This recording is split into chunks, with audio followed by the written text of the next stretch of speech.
Mtoto wa miaka 11 aliyekifanya kifo chake kiwe nuru kwa wengine.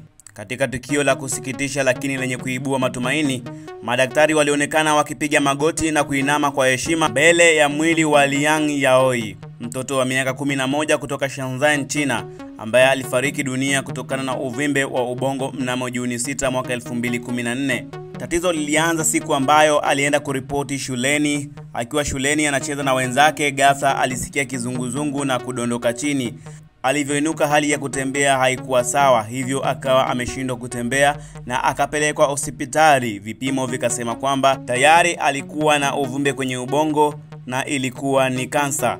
Licha ya umri wake mdogo, Liang alionyesha moyo wa kipekee wa huruma na utu. Kabla hajafariki, aliwaambia mama yake kuwa anataka kuwa mtu mkubwa kwa kutoa viungo vyake ili kusaidia kuokoa maisha ya wengine. Uamuzi wake huo wa kishujaa ulipelekea kuokolewa kwa maisha ya wagonjwa kadhaa waliokuwa wakihitaji viungo.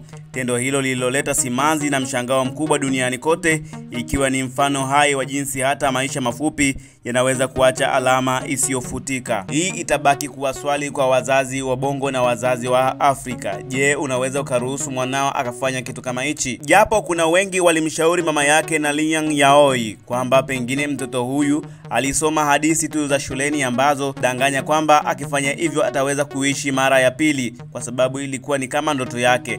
Basi asiamini kile mwanae anachokitaka kwa sababu pengine vitabu tu vimemdanganya.